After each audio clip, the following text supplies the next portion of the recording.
நேயர்களே, தற்போது காசாவில் என்ன நடக்குதுங்கிறத தாண்டி நிலைமை படுமோசமாக போய்கொண்டிருக்கிறது. நேற்று நள்ளிரவுடைய தகவலை நான் உங்களுக்கு தற்போது மாற்றுக்குரலுக்காக தர காத்திருக்கிறேன்.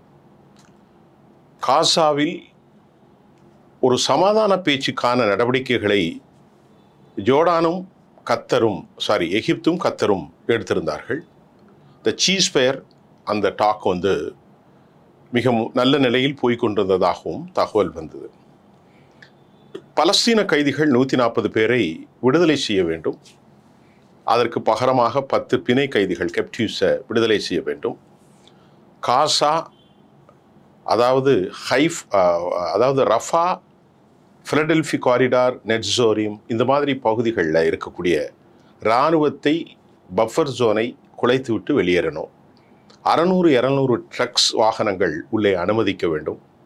GHF அதாவது காசா ஹியூமனிட்டேரியன் ஃபெடரேஷன் என்ற பெயரில் அமெரிக்காவினர் நடத்துகிற இஸ்ரேல் இராணுவம் நடக்கிற துப்பாக்கிச் சூட்டை கொடுத்துவிட்டு UN தலைமையில் UNHR கையில் கொடுக்கப்பட வேண்டும். இப்படி நிறைய கோரிக்கைகள் சிறப்புமிக்க அளவில் ஏற்றுக்கொண்டார்கள் என்ற செய்தி வந்து கொண்டிருக்கிற அடுத்த கணத்தில் அந்த பேச்சுவார்த்தை முறிந்து போனதாகவே தற்போதைய யூத சியோனிசத்தினுடைய நடவடிக்கைகளின் வாயிலாக நாம் அறிந்து கொள்ள முடிகிறது. என்ன அப்படி ஒரு செய்தி அப்படின்னு பார்த்தா, 60,000க்கும் மேற்பட்ட ரிசர்வ் ஆர்மி ரெடியாகி இருந்தவர்கள் 21ஆம் தேதி இன்று அவர்கள் உள்ளே நுழைய போகிறார்கள். இதற்கிடையிலே இஸ்ரேலுடைய இந்த திட்டத்தை அறிந்த எகிப்து பார்டரில் 40,000க்கும் மேற்பட்ட, அதாவது சினாய் மற்றும் ரஃபா எல்லையில் குவித்திருக்கிறார்கள். ஏனென்று சொன்னால் கடும் போக்குவாத தீவிரவாத ஒரு செயல்பாடை கொண்டிருக்கக்கூடிய பெஞ்சமின் நித்தானியாகுவை தாண்டி அங்கே இருக்கக்கூடிய ஸ்மோட்ரிச் என்ன சொன்னார் என்றால், காசாவை அழிக்குங்கள், மக்களை விரட்டுங்கள், காசாவில் நம்முடைய செட்டிலர்ஸை உள்ள குடியேற்றுங்கள். இதுதான் அவனுடைய திட்டம். பெஞ்சமின் நித்தானியாக பொறுத்தவரை இந்த திட்டத்தை நிறைவேற்றி அதில் அவன் சக்ஸஸ் ஆகிறாரோ இல்லையோ, அதை நிறைவேற்றினால் மட்டும்தான் தன் மீது சர்வதேசத்தினுடைய குற்றவாளிகள், தற்போதைய ஊழல் வழக்குகள், நீதிமன்ற வளைத்தல் போன்ற பலவற்றிலிருந்து அவன் தப்ப முடியும் என்ற ஒரு சிந்தனையோடு இந்த நடவடிக்கையை தற்போது மேற்கொண்டிருக்கிறார். என்னன்னா, நேற்று முன்தினம் அல் கசம் படைகள், அல் அக்ஸா மேட்ரியாட்ஸ், முகமது தைப் உருவாக்கின அந்த படைகள், இப்படி இஸ்லாமிக் ரெசிஸ்டன்ட் ஆக்சிஸ் மிக கொடூரமான தாக்குதலில் 500லிருந்து 600 வரை ஒரு 2-3 வாரங்களில் அவர்கள் அதிகமாக பலியாகி இருக்கலாம் என்று நம்புவதற்கு ஏற்ப அவர்கள் டிசைசிவ் அட்டாக்ஸ், துல்லியமான தாக்குதல்களை ப்ரிசிசிவ் அட்டாக்ஸ் ஸ்ட்ரைக் பண்ணாங்க. அவர்களுடைய ஆம்பூஸ் ட்ரக்கர்கள், மெர்கோவா வெர்ஷன், நாமர் டேங்குகள் எல்லாமே யாசின் 105 மூலமாக தாக்கப்பட்டது. இதற்கிடையில் தற்போது இந்த 60,000 இராணுவ வீரர்கள் அவர்கள் உருவாக்கியிருக்கிறார்கள். ரஃபாவில் எகிப்தினுடைய அதிபர் அப்துல்லா அல் சிசி உடனடியாக உத்தரவை போட்டிருக்கிறார். இந்த உத்தரவின் வாயிலாக 40,000க்கும் மேற்பட்ட எகிப்து இராணுவ வீரர்கள் கசாவில் பார்டரில் குவிக்கப்பட்டிருக்கிறார்கள். இதற்கு காரணம், அவனுடைய திட்டத்தின் அடிப்படையிலே 1 மில்லியன் கசா சிட்டியில் வாழும் மக்களை நோக்கி குண்டுகளை வீசப்போகிறான். இந்த குண்டுகளை வீசினால் வழக்கமான ஹமாஸை கொலை செய்தோம் என்ற அந்த பழியை ஹமாஸ் மீது போட்டு விடுவான். இறந்து போகிறது என்னவோ அப்பாவிகளும் சிறு குழந்தைகளும்.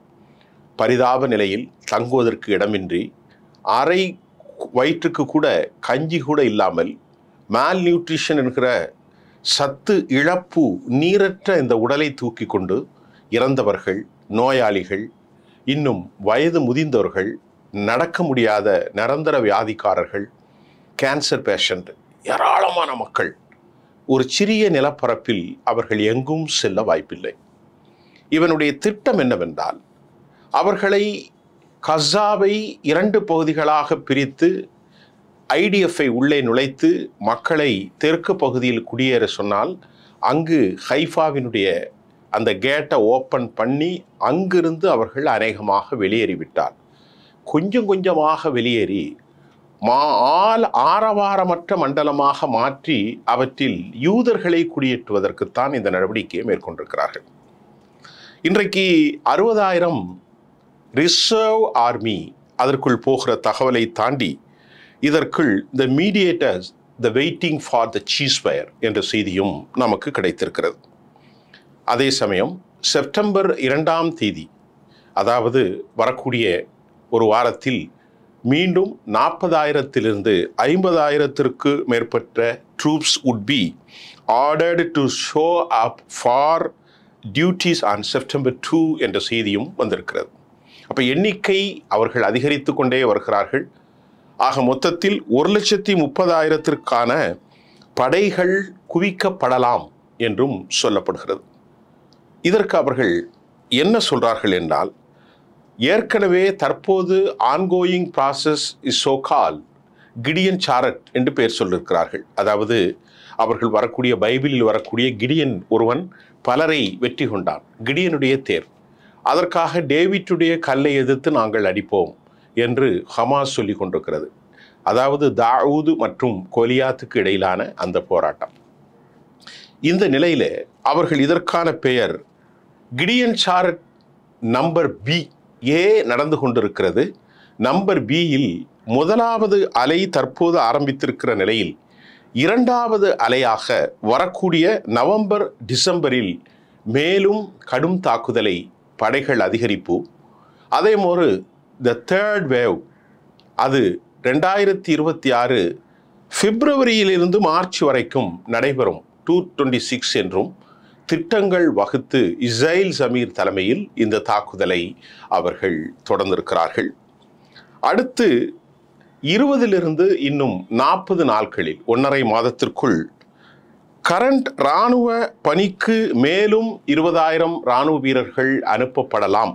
ஆக மொத்தத்தில் நான் சொன்ன மாதிரி 1,30,000 இராணுவ வீரர்களை கொண்டு காசாவை மிகப்பெரிய அழிவு மண்டலமாக மாற்றி இன்னும் பெரும் கொலைகளில் பெண்கள், குழந்தைகள், முதியோர்கள், இயலாதவர்கள், வறியவர்கள், பசிக்காக துன்பியலிலே சிக்குண்ட மக்களை அழிப்பதை அவர்கள் கொண்டிருப்பார்கள். உலகம் வேடிக்கை பார்த்து கொண்டிருக்கிறது. 2வது காரணம், UN செக்யூரிட்டி கவுன்சில் நிச்சயமாக கேதலாகி செப்டம்பரில் 2 ஸ்டேட் சொல்யூஷன் வரும் என இமானுவேல் மெக்ரான், சவுதி அரேபியா போன்ற நாடுகள் அறிவித்திருக்கிற நிலையில், கனடாவும் ஆஸ்திரேலியாவும் இதற்கு ஆதரவு கொடுத்திருக்கிற நிலையில் இந்த தாக்குதலை முன்னின்று டெலிபரேட்டா வேண்டுமென்றே பெஞ்சமின் போன்ற சர்வாதிகார தலைமைகள் இதை ஆரம்பித்திருக்கலாம் என்றும் சொல்லப்படுகிறது. இதன் நோக்கம், அவர்கள் 12 பிரிகேட்ஸ் இராணுவ செயல்பாட்டு மையங்களை அவர்கள் உருவாக்கியிருக்கிறார்கள்.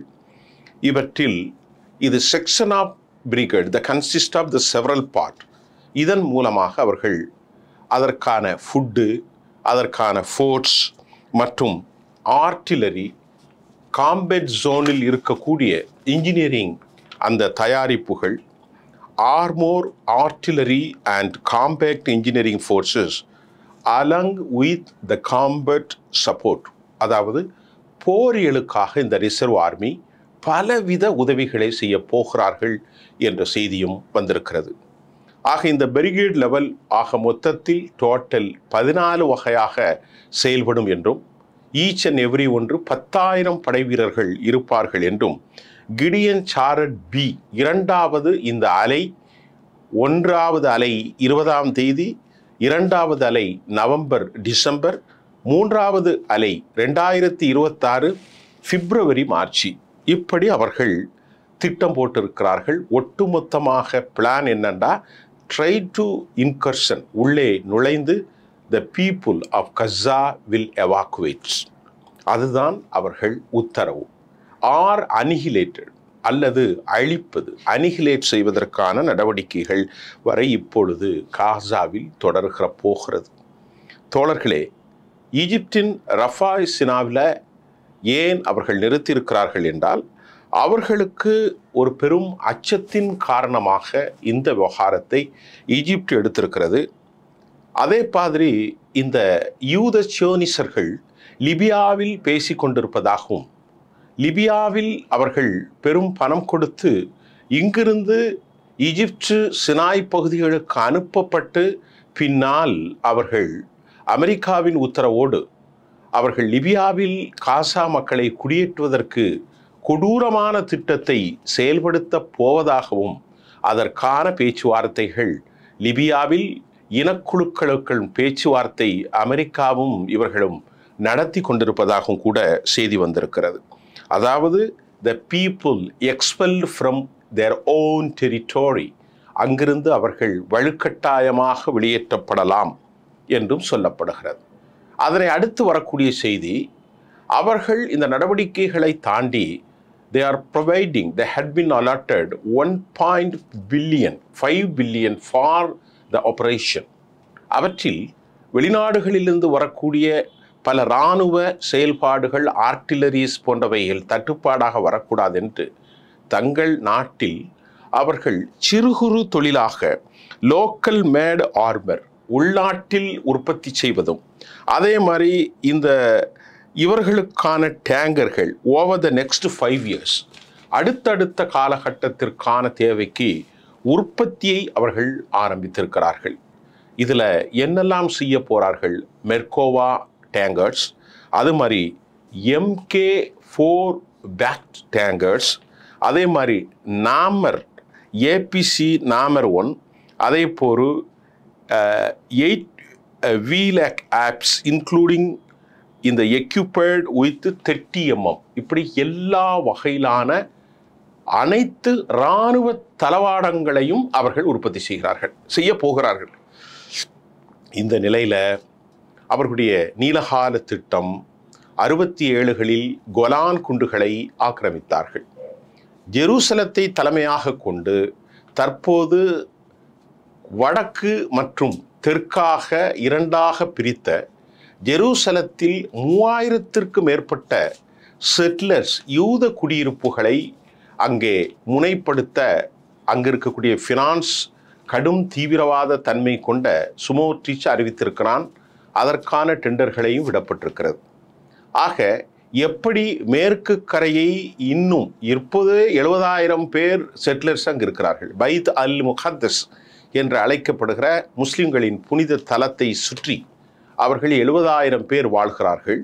இப்போது 70,000 பேரும் 150 பிரிவுகளாக செக்ஷனைஸ்ட், அதாவது ஒவ்வொரு இடங்களிலும் ஒவ்வொரு அப்பார்ட்மெண்ட்ஸாக அவர்கள் இருக்கிறார்கள்.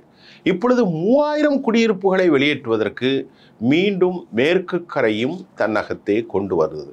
அதே போன்று பலஸ்தீனத்தில் இருக்கிற கஸாவையும் தன்னகத்தை கொண்டு பலஸ்தீனம், மேற்கு கரை, ஜெருசலம், அல் அக்ஸா மசூதி மற்றும் கஸாவினுடைய அனைத்தையும் தங்கள் பக்கமாக ஆக்கி ஹமாஸை அழிப்போம் என்ற அக்டோபர் 7 சொல்லாடலை பயன்படுத்தி இந்த அத்துமீறலில் கிரேட்டர் ஸ்டேல் என்ற திட்டம் இருக்கிறது என்பதை உணர்ந்து கொண்ட ஜோர்டான் அப்துல்லா அவருடைய டீம் நேற்று ஒரு அறிக்கையை வெளியிட்டிருக்கிறது. தோழர்களே, இந்த கிரேட்டர் இஸ்ரேல் திட்டம் த அனௌன்ஸ்மெண்ட்டுக்கு பிறகு கட்டாயமாக இராணுவ செயல்பாட்டில் ஜோர்டான் மக்கள் அனைவரும் ஈடுபட வேண்டும் என அப்துல்லா அவருடைய சேனையின் இராணுவ பிரிவு அறிவித்திருக்கிறது. என்ன சொல்லியிருக்கிறது?